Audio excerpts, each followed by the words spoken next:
Itu Kiai Anwar Hidayat langsung kelihatan cerdas itu. Kecerdasannya Kiai Anwar itu meningkat 1000%. Kalau yang di ceramah itu yang di depan itu cewek yang cantik-cantik itu, moncer itu langsung gitu.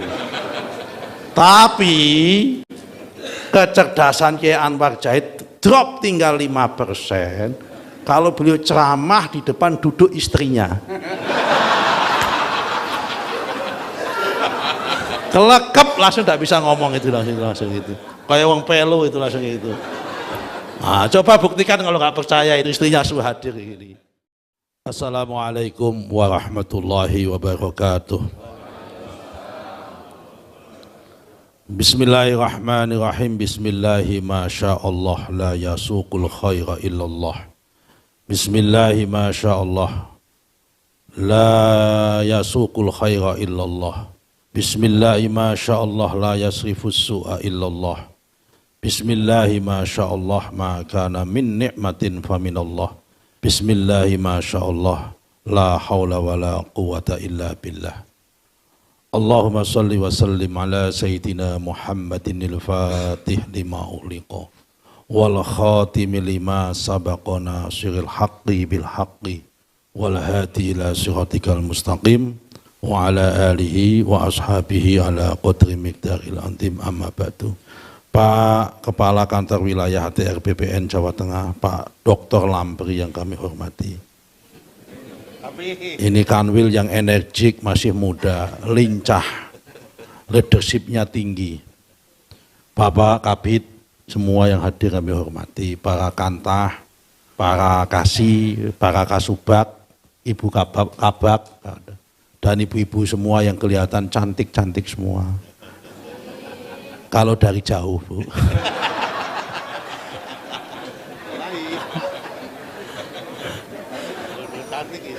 Pak Dr. Abdul Jalil kalau mepet, memang benar, kalau mepet tadi pasti baunya beda-beda, Bu. Parfumnya beda-beda maksudnya gitu. Alhamdulillah pada malam hari ini saya ada kesempatan silaturahmi ini yang kedua kali saya ke kantor wilayah Jawa Tengah. Pertama waktu itu 1 minggu setelah kami dilantik ya Bu ya. Pas dilantik hari Jumat, saya Jumatan di sini karena kebetulan Pak, pas 1 minggu saya dilantik itu jadwal saya nengok anak Pak sebetulnya. Jadi anak saya itu mondok di Kudus Bu. Usia 8 tahun, lagi nyantri di Kudus sih, boleh ketemunya itu sebulan sekali di hari Kamis sama Jumat di awal bulan. Jadi pas saya dilantik tanggal 21 Oktober, Kamis tanggal 30 Oktober saya ke sini, Jumatnya tanggal 1 pas. Saya ya kan kalau pejabat nengok anaknya, hanya nengok anak kan nggak sopan gitu Pak, macam-macamnya ya sekaligus pembinaan lah gitu. Macam-macamnya gitulah ya gitu.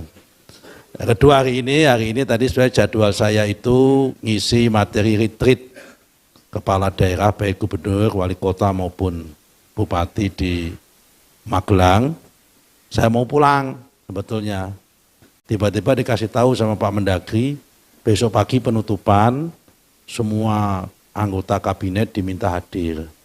Waduh, kita udah mau pulang, nggak jadi pulang terus. Habis acara penyerahan sertifikat sama beliau tadi, akhirnya ya sudah, daripada pulang bolak-balik saya manfaatkan untuk, memang saya belum nyekar, saya belum nyatakan saya pulang ke Kudus, malam ini dikasih tahu acara sini, daripada saya balik ke Magelang mendingan saya ikut pengajian dulu sekalian di sini, bisa nambah-nambah silaturahmi. Karena memang kalau mau bulan puasa itu kita dianjurkan untuk 3 hal. Pertama silaturahmi, kedua sedekah, ketiga minta maaf. Karena itu dalam kesempatan yang baik ini silaturahminya sudah, sedekahnya belum tapi sudah diwakili oleh Pak Kanwil ngasih makan. Tinggal minta maafnya. Karena itu dalam kesempatan yang baik ini kami atas nama pribadi maupun atas nama Menteri ATR BPN yang kebetulan menjadi atasan Bapak-bapak Ibu sekalian mengucapkan mohon maaf lahir batin. Sekaligus selamat menjalankan ibadah puasa dan memasuki bulan Ramadan. Semoga puasa Bapak Ibu sekalian dan ibadah Ramadan lainnya, baik itu tadarus, qiyamul lail dan sebagainya, diterima oleh Allah Subhanahu wa Ta'ala. Karena kalau dulu orang tua-tua kita itu silaturahminya kan udah nggak mungkin lagi satu persatu. Dulu orang Jawa itu kalau ngomong minta maaf itu agak sungkan Pak. Selalu orang Jawa itu komunikasinya pakai simbolik. Karena itu orang tua-tua kita dulu kalau menjelang bulan puasa ini, anaknya supaya mau silaturahmi disuruh nganter kue kan sedekah. Kuenya bentuknya apem kan. Nah apem itu simbolik karena dari bahasa Arab afun, minta maaf. Jadi simbolik itu apem itu. Tapi sekarang kita lihat di pasar-pasar udah nggak ada jual apem. Sekarang diganti anaknya disuruh nganter kue atau parcel, tapi kan tetap nggak mau minta maaf. Karena udah nggak ada apemnya, nggak ada simbolnya, diganti dengan tulisan selamat bulan Ramadan, mohon maaf lahir batin, ada tulisannya di situ. Di dalam itu kan buah atau apa ada tulisannya biasanya begitu. Nah ini sama aja sebenarnya kalau dulu. Jadi sekarang tradisi orang Jawa sekarang udah lebih outspoken. Kalau dulu semua komunikasi itu kan simbolik. Contohnya wanita kalau dulu kalau dilamar kan ngomong ya atau tidak kan nggak pernah mau Pak. Kalau ya berapa kan ambil megang-megang gini kan gitu biasanya. Dulu kan begitu kan, megang-megang gini kalau dilamar dulu kalau cewek itu karena semua itu simbolik orang Jawa itu menarik. Bapak-bapak Ibu sekalian, ikut-ikut pengajian seperti ini kalau di kantor itu hukumnya nggak wajib Bu. Jadi sekali lagi nanti kalau bapak-bapak Ibu sekalian diundang Pak Kanwil untuk ikut pengajian boleh nggak datang. Karena yang wajib bagi pegawai negeri itu adalah pelayanan kepada rakyat, bukan pengajian yang wajib. Pengajian itu kewajiban individual, ya kan. Tapi kalau kewajiban kita sebagai abdi negara itu adalah pelayanan masyarakat. Jadi boleh nggak datang. Tapi kalau yang suka ngaji, ya monggo nggak apa-apa datang. Artinya datang ya nggak nambah poin, nggak datang juga nggak ngurangi poin begitu. Nah ini saya juga di kantor pusat sekarang tak tradisikan sebulan sekali malam Jumat, harusnya malam ini. Itu saya ngajak teman-teman yang mau, kalau nggak mau ya nggak apa-apa. Karena kebetulan saya suka ngaji, tak ajak ngaji bareng-bareng. Kalau habis Jumat, habis sholat maghrib, tak ajak baca surat Yasin, habis itu ngaji hadis kebetulan. Karena kenapa ngajinya hadis? Karena saya tahu teman-teman di kantor ini kan heterogen. Ada yang NU, ada yang Muhammadiyah, ada yang Persis, ada yang yang Salafi juga ada, saya lihat itu. Semua itu mencari kebenaran. Dan satu-satunya titik temunya adalah kalau ngajinya itu, kalau ngaji kitab nggak mau Kiai. Ngajinya adalah hadis. Karena itu saya ajak ngaji hadis Arba'in Nawawi, yaitu hadis yang kumpulan hadis-hadis yang diyakini itu adalah hadis sahih semua, bisa menjadi rujukan kita bersama-sama. Jadi kira-kira itu, jadi sifatnya kalau kita ini pegawai negeri, jadi kalau ada undangan pengajian nggak usah kemudian meninggalkan tugas. Kalau memang hari ini masih ada tanggung jawab harus memeriksa dokumen supaya besok dokumennya jadi, ya sudah lebih penting memeriksa dokumen itu daripada menghadiri pengajian seperti ini.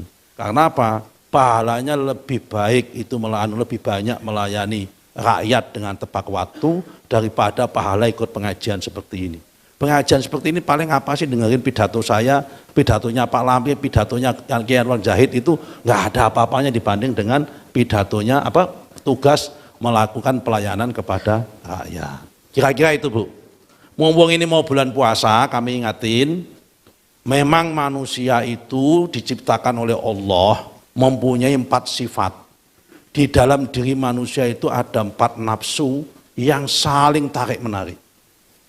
Saling tarik-menarik. Semua manusia mempunyai sifat ini. Mau kiai, mau pejabat punya 4 sifat ini.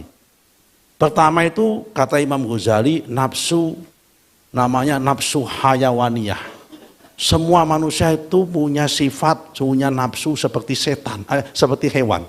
Hewan itu apa nafsunya? Makan, minum, bercinta, itu hewan. Melampiaskan nafsu itu hewan. Dan semua pasti seperti itu. Itu hak yang paling termasuk hak dasar itu. Makan, minum, melampiaskan nafsu. Hubungan suami istri, asal halal itu kalau dalam Islam. Tapi sebenarnya manusia itu mempunyai itu. Kalau nggak dihalalkan pun akan cenderung seperti itu. Itu manusia. Nah yang nomor 2 adalah nafsu namanya syaitoniyah. Nafsu setan. Apa itu setan? Ingin menipu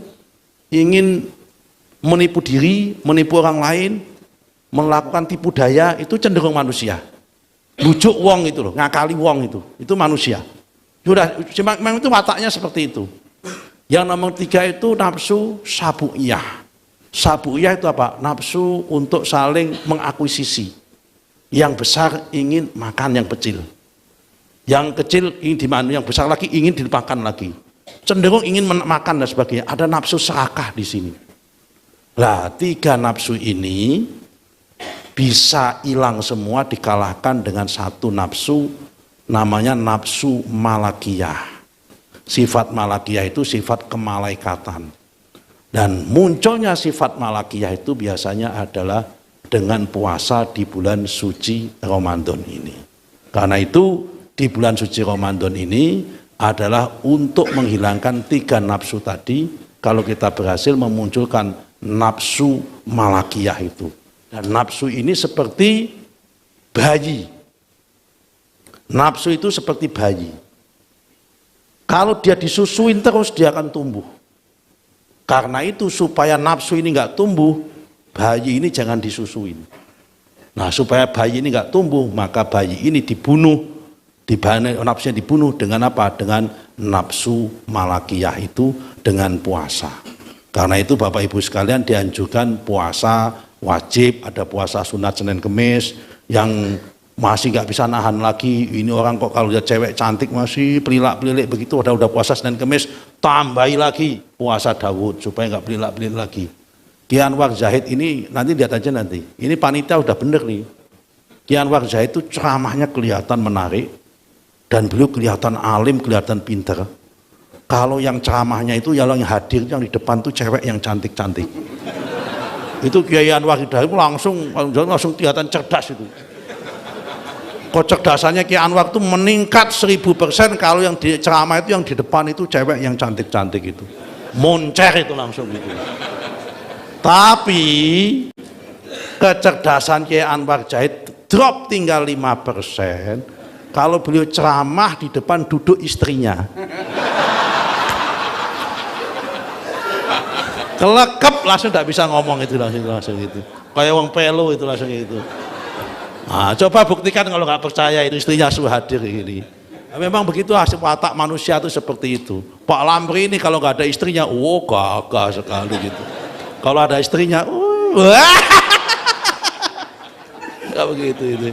Mohon maaf Bu Lamri ya. Nah, begitu Bu. Ini beliau gitu Bu itu Bu.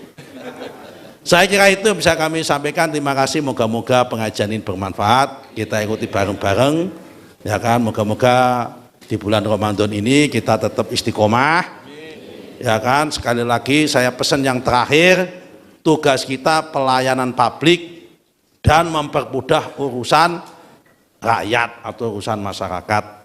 Ini berkali-kali tak pidatokan, ini tak pidatokan lagi. Waktu saya pelantikan sudah tak sampaikan, ini tak sampaikan lagi. Mumpung kumpul agak lebih banyak ada kasih kabak dan kasubat. Nabi Muhammad itu pernah dimintain doa oleh suku Badui. Ketika suku Badui itu baru diangkat menjadi kepala suku, minta doa sama Kanjeng Nabi. Ya Rasulullah, saya minta doa. Terus didoain sama Kanjeng Nabi. Apa doanya Kanjeng Nabi?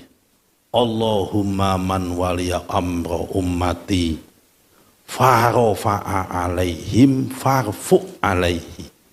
Ya Allah, kalau ada di antara umatku yang ingin memimpin rakyatku, mau jadi kanwil, mau jadi menteri, mau jadi kantah, mau jadi presiden, mau jadi wakil presiden, pokoknya memimpin urusan umatku, termasuk memimpin urusan pertanahan ini. Farofa'a alaihim. Dalam dia memimpin itu mengangkat harkat dan martabatnya rakyat yang dipimpin, mempermudah urusan yang dipimpin. Apa doa Nabi? Farfa' alaihi, angkatlah derajatnya. Sebaliknya Nabi menambahin nutup doanya, Allahumma man amara waliya amra ummati, kalau ada di antara umatku ingin memimpin umatku tadi, termasuk memimpin dunia pertanahan dan ATR BPN ini, tetapi dalam memimpinnya fasyaqqa bihim, mempersulit urusan yang dipimpin rakyatnya. Apa doa Nabi? fashkuk bihi. Ya Allah, persulitlah hidupnya. Na'udzubillah min dzalik.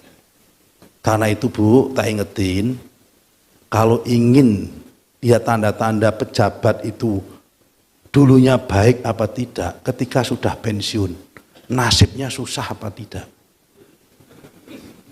Masih banyak yang mau datang apa tidak.